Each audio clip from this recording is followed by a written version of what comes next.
ये दिखाते हैं वो स्थान जहां श्रवण कुमार को लगा था बाण और त्यागा था उन्होंने अपना स्थान, जहां पे श्रापित हुए थे राजा दशरथ जी और जिनके श्राप से भगवान राम को जाना पड़ा था। गाजीपुर मुख्यालय से महार धाम पहुंचने का सरल मार्ग गाजीपुर मऊ वाले रोड पे लगभग 20 किलोमीटर 25 किलोमीटर चलने के बाद एक नहर पड़ती है, नहर से घूम के वहाँ जाया जा सकता है। प्लस यूट्यूब चैनल में आपका हार्दिक अभिनंदन स्वागत है। अगले क्रम में हम आप पहुँचे हैं महार धाम।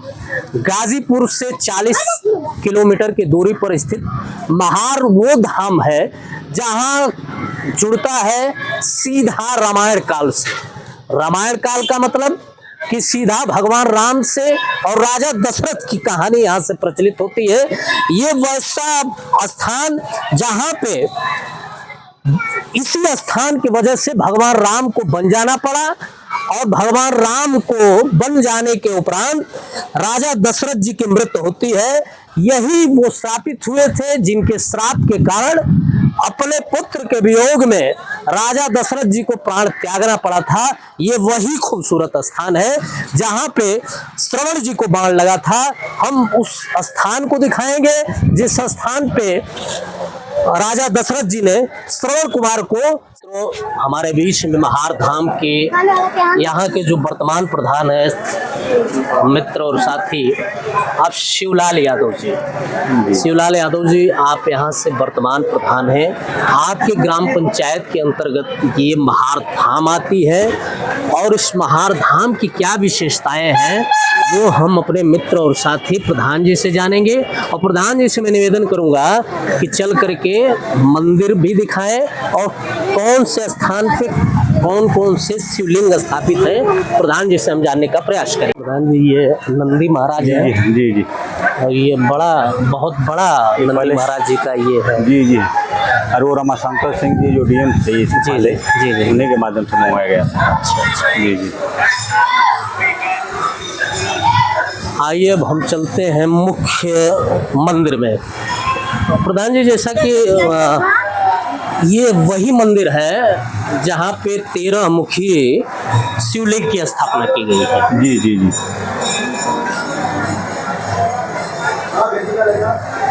आइए।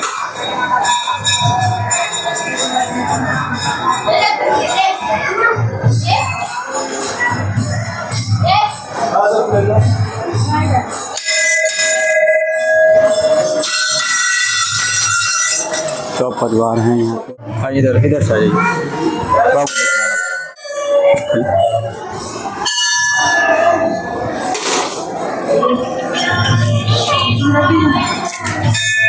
प्रधान जी, ये वही 13 मुखी? नहीं, ये सब परिवार यहाँ पे हैं। 13 मुखी बगल में है। अच्छा। सब परिवार शिव जी हैं यहाँ पे, माँ पार्वती जी हैं, गणेश जी हैं, कार्तिकेय जी हैं, सभी लोग हैं। अच्छा, ये परिवार सब परिवार हैं। सब परिवार सहित यहाँ विराजमान है। कहा जाता है राजा दशरथ जी इनकी स्थापना किए थे। राजा दशरथ जी आपकी स्थापना यहीं किए थे? जी जी, इनकी स्थापना राजा दशरथ जी किए थे। इसके बगल में प्रधान जी, जैसा कि आप बता रहे थे, जो 13 मुखी शिवलिंग। जी हाँ, बगल में है सर, ये बगल में। ये अद्भुत शिवलिंग जिसकी राजा दशरथ जी ने स्वयं अपने हाथों से स्थापना किए थे। स्थापना वहाँ की वाली मंदिर का, उस मंदिर पे स्थापना किए थे। ये 13 मुखी शिवलिंग है। महाराज जी, 13 मुखी जो शिवलिंग है ये जी, इनके बारे में क्या कहानी है? जरा महाराज जी लोग भी मौजूद है, प्रधान जी भी हैं, और मैं ये 13 मुखी शिवलिंग दिखाना चाहूँगा आपको। महाराज जी, 13 मुखी शिवलिंग कैसे माना जाए आपसे? अभी तो जो है कुछ धीरे धीरे कम दिखाई देने लगा है। जी जी। लेकिन इसमें चारों तरफ जो है 13 मुख था। 13 मुख था। जैसे महाराज जी मैं दिखा रहा हूँ, एक मुख मुझे दिखाई दे रहा है। जी जी। इसी तरह से 13 साइड में भी है। सब दिखाई चारों तरफ था इसमें। अच्छा, चारों तरफ 13 मुखी शिवलिंग था। महाराज जी, ये 13 मुखी शिवलिंग जो था ये राजा दशरथ जी ने स्वयं स्थापित किया था। इसका कारण ये था कि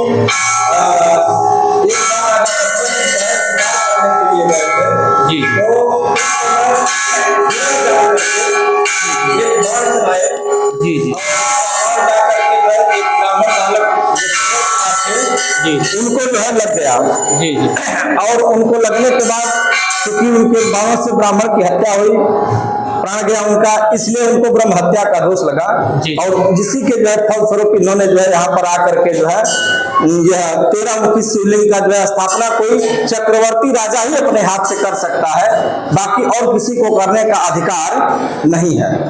महाराज जी, कहने का मतलब कि ब्रह्म हत्या के पाप से मुक्ति पाने के जी। लिए राजा दशरथ जी ने हाँ। 13 मुखी शिवलिंग की यहाँ पे स्थापना स्थापना की जी। तो महाराज जी, जैसे चक्रवर्ती राजा का मतलब कि क्या शिवलिंग की स्थापना चक्रवर्ती राजा ही कर सकता है? शिवलिंग की नहीं, 13 मुखी शिवलिंग। अच्छा, 13 मुखी हाँ। शिवलिंग की स्थापना कोई चक्रवर्ती राजा ही कर सकता जी। है। तो जैसा कि पुराणों में माना जाता है। दो बातें हैं जी। एक तो यह है, दूसरा जो ऊपर मंदिर है शंकर जी का, जी, जी। उसमें शंकर जी, पार्वती जी, गणेश जी और कार्तिकेय जी। जी जी और पार्वती जी जो है शंकर भगवान के अंक में बैठी हुई हैं। जी जी और यह पूरे हिंदुस्तान का इकलौता ऐसा मंदिर है। जी जी आप कहीं भी घूम करके देखिएगा तो कहीं भी शंकर जी के अंक में पार्वती जी बैठी हुई कहीं नहीं मिलेंगी, किसी भी मंदिर में। बिल्कुल। और रामायण में एक श्लोक आता है, यस्यांके च विभाति भूधर सुता देवा पगा मस्तके भाले बाल विदुर्गले च गर्वम यस्योरसे ज्ञानराग सोयं भूति विभूषणः सुरवरः सर्वाधिपः सर्वदा सर्वः सर्वगतः शिवः शशिनिभः श्री शंकरः पातु माम। यस्यांके च विभाति भूधर सुता, जिसके अंक में जगत जननी जो है बैठी हुई है वो यही मंदिर है, बाकी और कहीं नहीं है। हिंदुस्तान में पूरा इकलौता एक ऐसा मंदिर, हाँ, जहाँ पे माता पार्वती जी स्वयं भोले बाबा के गोद में बैठी हुई। गोद में बैठी। हाँ, इकलौता पूरे भारत में ये महार धाम पे वो मंदिर है जहाँ पे माता पार्वती जी उनके गोद में। इससे पहले मैं आपको दिखाया था, प्रधान जी मुझे दिखाए थे। और जैसा कि मैं देख रहा हूँ, ये 13 मुखी शिवलिंग के बिल्कुल सामने हो और दर्शन करने के उपरांत महाराज जी से सुनने के बाद पूरे रोंगटे खड़े हो रहे हैं। लग रहा है कि साक्षात महाराज जी यहाँ विराजमान हैं। जी जी बिल्कुल बिल्कुल। यहाँ जो है राजा दशरथ की छावनी हुआ करती थी। जी जी जी जी, इसी रास्ते से वो लोग आया जाए। आगे हम चल के देखेंगे। वहाँ महाराज जी, जैसे कि मुझे बताया जाता है लोगों द्वारा कि यहाँ उनका कोई खजाना भी यहाँ है, जिससे प्रधान जी आपको व्यस्त है यहाँ पे। जी, प्रधान जी हमें दिखाने का काम करेंगे। बहुत धन्यवाद महाराज जी।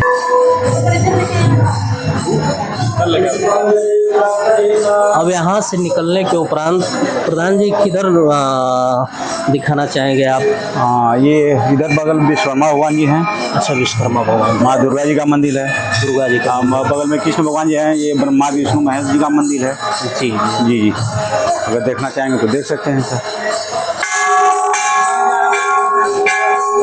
ये मंदिर जो है वो ब्रह्मा विष्णु महेश जी का मंदिर है, जिनपे एक ही मूर्ति में आप ब्रह्मा विष्णु महेश तीनों लोगों को दिखाया गया। तीनों लोगों की मूर्तियां उकेरी गई है, ब्रह्मा विष्णु और महेश। जी जी जी।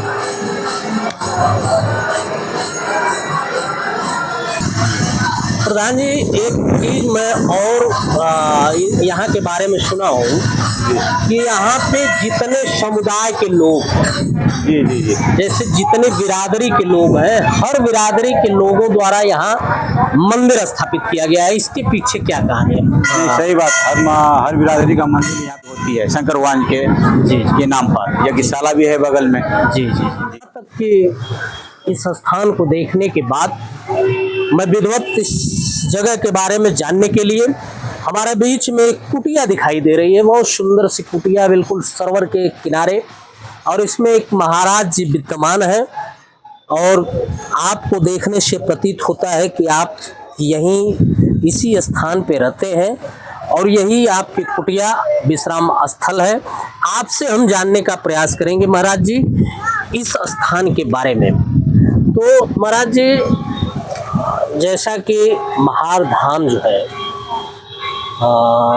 पता वेदों में भी पता चलता है और ऐसे भी लोगों से ये पता चलता है कि राजा दशरथ जी द्वारा ये स्थापित की गई है। इसके पीछे क्या कहानी है महाराज जी? राजा दशरथ जी का यहाँ पर छावनी था जी अयोध्या से आते थे, यहाँ पर रहते थे, शिकार करते थे तो चले जाते।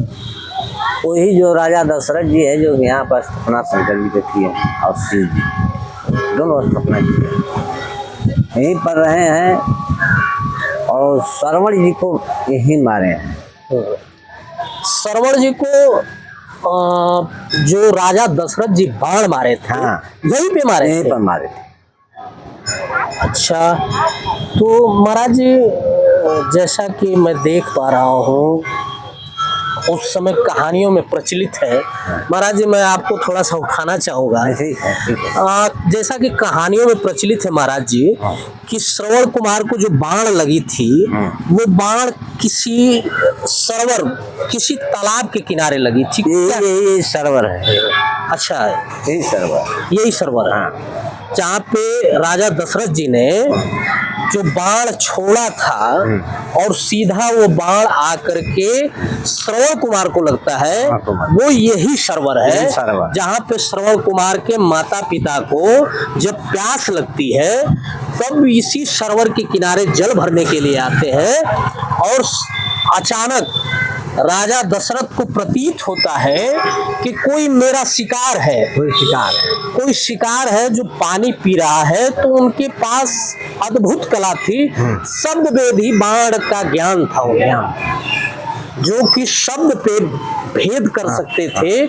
वही जब घड़ा डाले हैं इस सरोवर में और घड़ा में पानी भरने की जब आवाज आई है भगवान की, तब उसी पे उनका बाण चला है और श्रवण कुमार को बाण लग जाता है। इसके बाद क्या होता है महाराज जी? फिर यहाँ से श्रवण जी ये दशरथ जी जल लेके गए हैं, उनके माता पिता हैं। तो माता पिता जल लेके गए हैं तो चाल से पकड़ लिए कि कोई दूसरा है, अंधे अंधाते ना। जी जी जी। तो लेके गए तो बोले कि भाई कौन? तब राजा दशरथ जी बोले कि भाई हम हैं, हमसे ये बात हो गई है, जी श्रवण जी को बाण लग गया है, जी जी, हमारे हाथ से हमें मार दिए हैं जी जी जी ना। जी तो जी जल पी लीजिए। तो इसके बाद जो है कि श्राप दिए जी कि जी। जाओ, जैसे मैं पुत्र के सुख में मर रहा हूँ उसी तरह तुम भी मरोगे। इसका मतलब महाराज जी यही वो श्राप था। इसी श्राप के बदौलत भगवान राम को बन जाना पड़ा और यही श्राप की वजह बनी कि राजा दशरथ जी वियोग में अपने बेटे के वियोग में प्राण को त्याग दिए।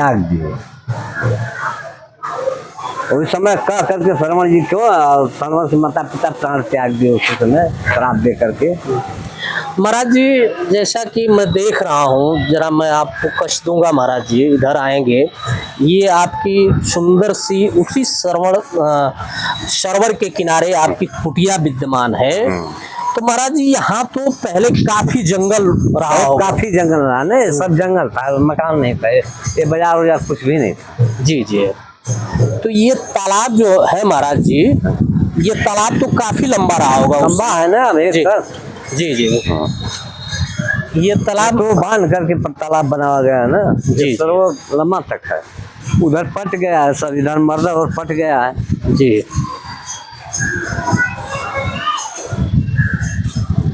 महाराज जी भी बताए अंदर हम लोग को कि यहाँ राजा दशरथ जी का कभी छावनी हुआ करती थी।